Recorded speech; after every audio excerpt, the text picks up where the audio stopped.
kind of the talk tonight is really to kind of give you some more information about the draft equalities guidance that we've produced.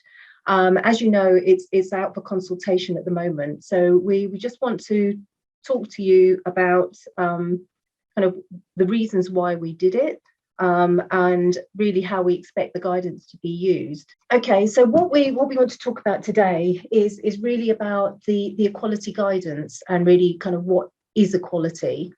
And it's really, as you all know, the Equality Act came into force in 2010, and it applies to everyone in Great Britain who provides goods, facilities or services, which obviously then includes registered pharmacy premises. It's about everyone having an equal opportunity to make the most of their potential.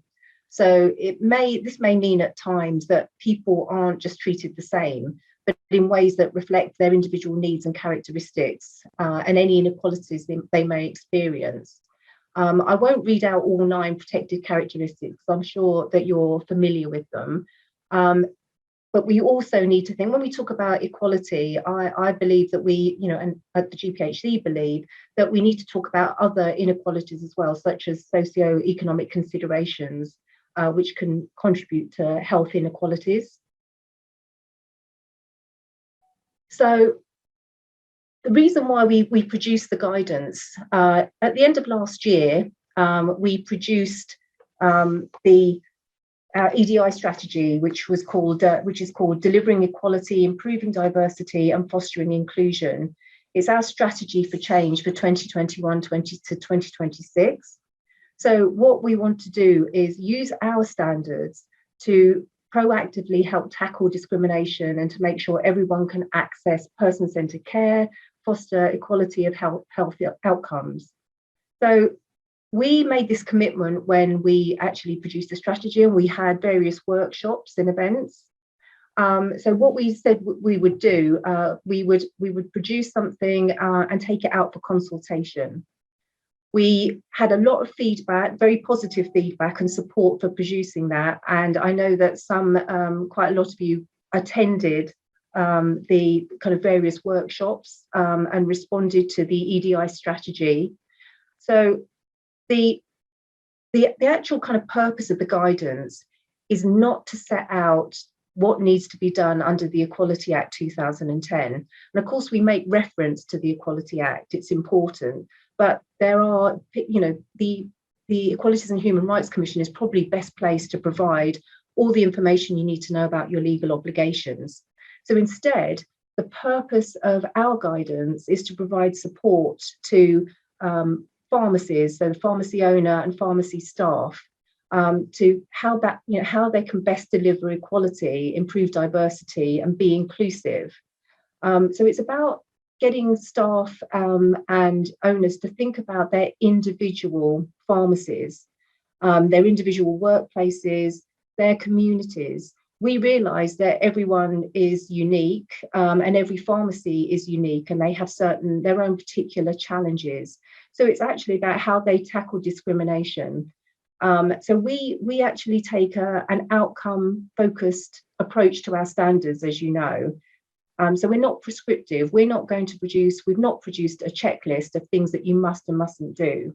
What we've done instead is to provide advice and support, to signpost you to the right direction, but also to produce good practice examples and case studies, so that when a member of staff, for example, a pharmacy owner, looks at the case studies, they can think about what are our particular challenges do any of these things apply to us? Is there anything I can use here that will actually help me to kind of deliver equality in my workplace? So it's really about thinking about what the draft guidance will do to help pharmacy owners to fulfil their legal and regulatory duties in relation to equality, is to help protect the rights of individuals, help improve the experience and healthcare outcomes of patients and members of the public. And from our perspective, it's to demonstrate that owners are meeting our standards for registered pharmacies. So what we actually thought about, one of the reasons why we wanted to produce this guidance is we have our standards for registered pharmacies, as you know, that come under the 5 principles and have the standards underneath those. But in the standards themselves, there is no reference to equality, but it's implicit in our standards. So, for example, if we think about principle 4, which is the way in which pharmacy services, including the management of medicines and medical devices, are delivered, safeguards the health, safety, and well-being of patients and the public. Standard 4.1 then goes on to state that pharmacy services provided are accessible to patients and the public.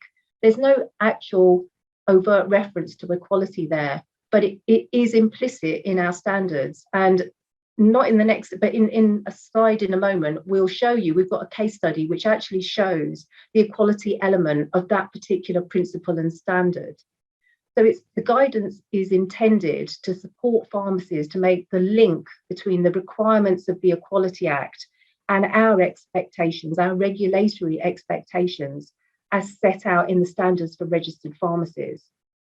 So when we thought about the guidance, what we thought would make it easier for pharmacy staff to understand, because they're very familiar with our standards, with our statutory standards, that we would actually organise them according to the principles as set out in our standards. And those are the 5 principles. So what we've done for each principle is to illustrate by good practice examples and using case studies which show real life examples of how to achieve equality. And that's not to say they're the only ways of achieving equality, they're just examples. So if we look at one example, as I said, this is principle 4 and 4.1, standard 4.1, and it's about the safe and accessible pharmacy premises. So we had a shopping centre pharmacy carried out a targeted risk assessment and considered the needs of their local community. And they had to make a decision about what they were going to do. It was how much it was going to cost. Was it viable or not?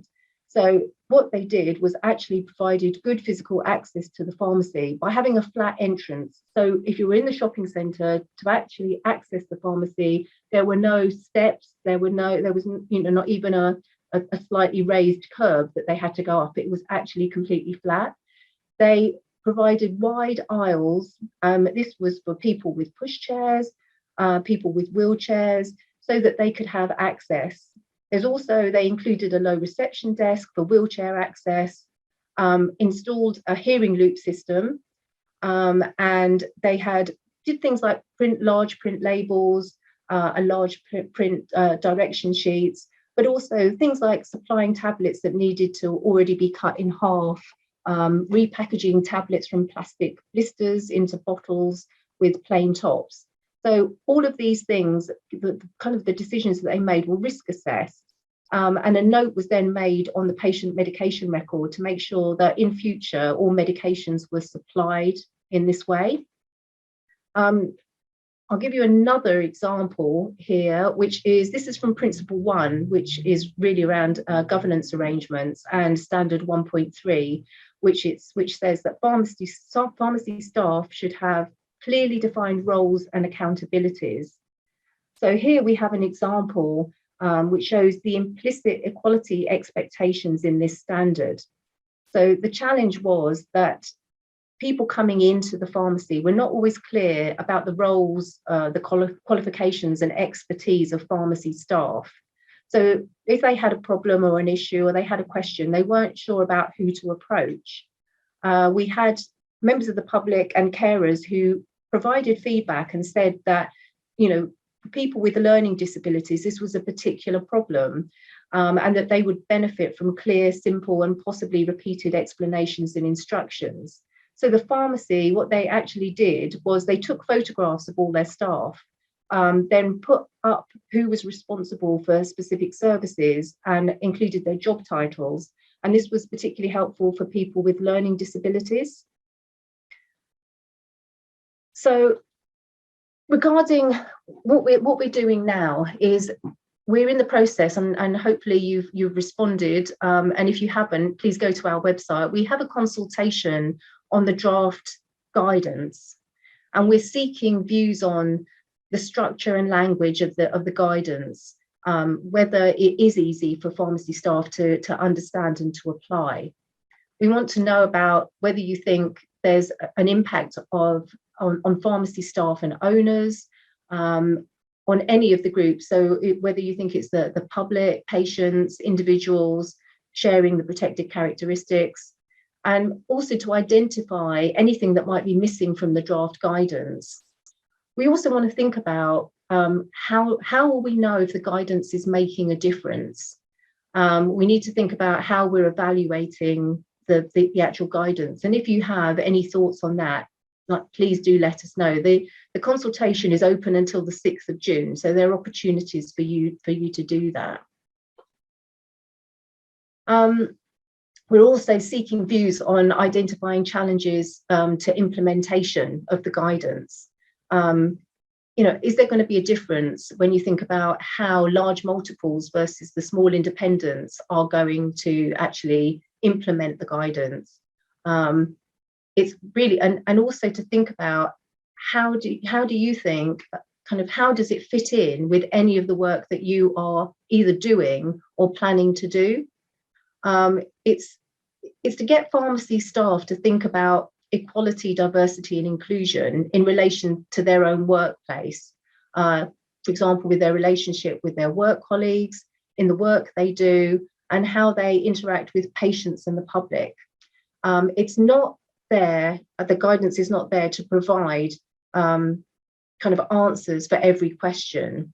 So I think one of the questions that did come up is whether a registrant or owner, someone said that they didn't have, how could they prove that they were taking note of the equality guidance when they didn't have any equality issues at the workplace? So I think in response to that, I would say, well, actually, you're obviously doing something right, and to think about what you're doing. And really, if you have examples of that, please do share it with the GPhC so that we can put it up on our knowledge hub. So the guidance is there to provide advice and support. So it may be about having a clear EDI policy in place, about providing appropriate training for all staff, and making sure that all staff understand their equality obligations. So this is like a brief outline of what we're doing, what we're trying to do with the guidance. And one of the things that we're thinking about are the next steps. It isn't just about producing the guidance, putting it out there and leaving it. So we're looking for examples of good practice to include in our knowledge hub, and that's an ongoing thing that we will continue with. But we're also planning to co-produce pieces on specific equality topics with other organisations. So, for example, if we think of one of the protected characteristics, like pregnancy and maternity, we might think about pregnancy and maternity in the workplace and in relation to employment. And we may want to work with one of the groups that we've identified in the guidance, like Maternity Action, who've done a lot of work around employment.